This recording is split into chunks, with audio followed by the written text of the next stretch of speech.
Hey guys, Ginger here. Welcome back to my channel, and today I'm starting a kind of newish segment on my channel. I have really been trying to do reading vlogs, but if you didn't know, I kind of suck at them. I just am really bad about remembering to vlog and get interesting content, so I've decided to take inspiration from an awesome booktuber, Angela from Lit Science Alliance. I will link her channel down below, and do more of like a weekly wrap-up type of thing, a what did I read last week type of video. By the time I put this up, I will have probably decided on the name for this part of my channel, but it's pretty much just I'm going to talk about the books that I read and the brief plans on what I'm planning to read for the next week. So I am cheating just a little bit because the one book in here I technically didn't finish within the week. It was like 2 days before the new week started, but to get a little extra content in here, I'm gonna put it in. So I have recently read 3 books, which if you didn't already know, I was in the biggest reading slump from May to the beginning of July pretty much, and so I have barely read anything in 2 months. So the fact that I read 3 books within about a week is pretty good for me, and I'm really happy that I was able to accomplish that. 2 of these books were advanced reader copies I received, and one of them was one that I picked from my TBR jar. If you watched my July reading plans video, you will probably have already seen these books, but I'm going to go ahead and talk about them a little bit while we're here. So the first one I finished was The Second Home by Christina Clancy. I gave this a 3.5 out of 5 stars. This is a contemporary novel following our main characters, Anne, Poppy, and Michael. They are all siblings. Michael has been adopted, and this takes place in the first half is in 1999 and the second half is present day, and they are dealing with memories from the past as well as situations happening in their present day that surround this beach home that their family has owned that is on the Cape in Maryland. So I really enjoyed this book's writing. I got through it in about 2, maybe 3 sittings, I don't necessarily remember, and I really enjoyed the family aspect of this novel. I really liked the I guess it was 3 perspectives. We got to see perspectives of all 3 siblings throughout this book, and it was kind of a coming of age, kind of a like sibling family novel, and there was a lot of things talked about. There's some possibly triggering content in here. There is suicide, sexual assault, and kind of just trauma in general, and like some PTSD kind of. So if any of that is triggering for you, definitely look up more reviews before you go into this. But I definitely got like the Summer I Turned Pretty vibes, except adult and much more real, like much more, you know, there's a lot of stuff that goes on, but the type of like summer home type of feel and the dealing with coming of age and that kind of stuff is prominent in here. And the main reason I did not give this a higher rating was because there is a romance in here that I really just didn't like, and I didn't necessarily think was completely needed, but it does help the plot, so I mean there's that. But how the romance is concluded at the end was kind of meh for me, and also there's just like a few ways that the plot was written that I kind of was like, okay, this is fine, but not my favorite, so that's why I just gave it a slightly above average rating. I did still really enjoy it, and I would recommend it if it seems like it is something up your alley. But yeah, I received this one for review, and it did come out in June, so it's already out, and I felt bad that I got to it a little later, but we can't help reading slumps and mental health, so it's fine, I think. So this one is already out, so if it's something you are interested in, definitely check it out. And I got to another arc, go me, and this one was a science fiction, which I have been meaning to read more of, but I have only read The Martian besides this, which was this year actually, so this is something I'm getting more into, but I'm really excited I read it, and that was Axioms End by Lindsay Ellis. Apparently Lindsay Ellis is a film critic, I believe, and so this is her first book, her debut novel, and a lot of people were excited for it, and this is all stuff that I found out while looking up more about the book. But this is kind of a like alternate recent past novel. The year is 2007, and our main character, Cora, has found out that alien life exists. So we are following her journey through figuring this out and dealing with aliens. And at first I kind of was like, this isn't realistic. Then I was like, this is a fiction novel, it's not supposed to be completely realistic. So I had to suspend my science brain to enjoy this for what it was. Although Zach and I kind of discussed it, and he was like, I think that it's more realistic than you think.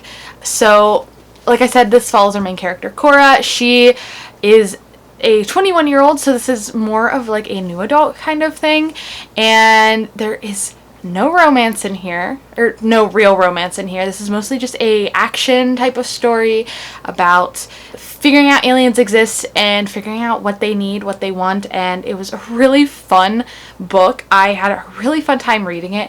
I gave it either a 3.75 or a 4 stars on I gave it a 4 on Goodreads, but I am still kind of on the fence because I really enjoyed it, but there was a few things that I was like, mostly science things. There was a lot of techie science that I am more of a biological science and not as much of a technical science, so those kind of just were disconnected from me, and I kind of skimmed over some of those little portions if they felt like they were going over my head.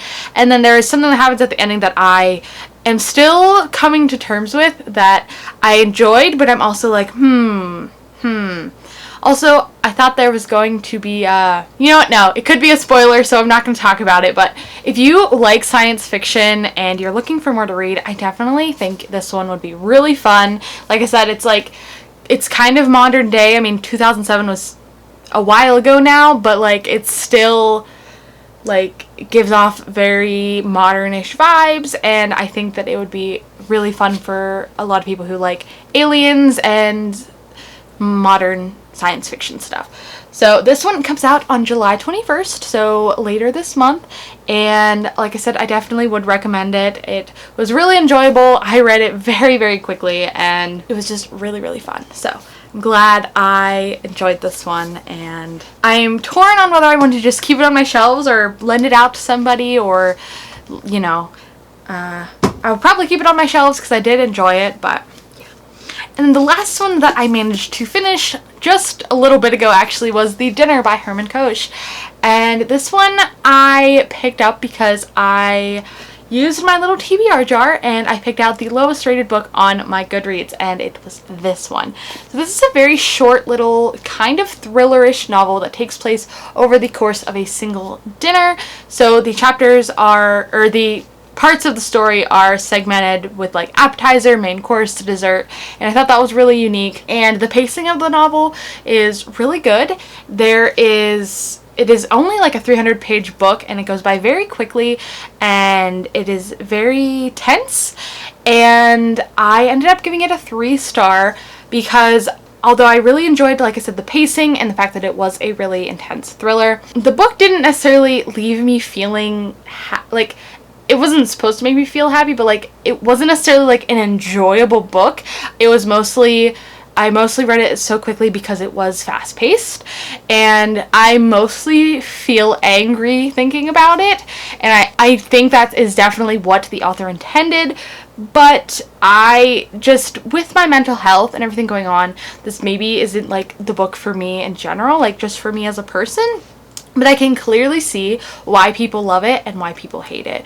I think that this has some relevance to the situations going on today. It's kind of different, but there are ideas that are similar, and it pretty much just makes me think that so many people are evil, and I wasn't completely sure what to expect going in. I kind of had an idea, and that idea came true, but I think this is definitely a book you should just pick up because you're interested to see what's inside of it, because it is very quick and it's supposed to be suspenseful. So if that is something up your alley, definitely check it out. Look up the reviews on Goodreads, because I do not want to spoil very much. I think that it is best going in not knowing pretty much anything except that it takes place over a dinner, and we follow one main character, but there are 4 characters that go to the dinner.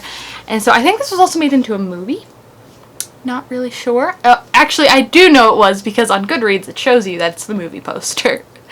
But yeah, if this is something that sounds more up your alley, pick it up. Like I said, I only gave it a 3 because just it was not a book that I found completely enjoyable, but it wasn't awful, so definitely still would recommend it if it is a type of thriller that you think you would enjoy. I did not read much of it this week, but I am still working through After Sundown, which is a collection of short stories, horror short stories that I have also received for review. That book comes out in October, so I'm kind of just like slowly going through it, and it is on my phone. It is an ebook, so I'm not prioritizing it as much.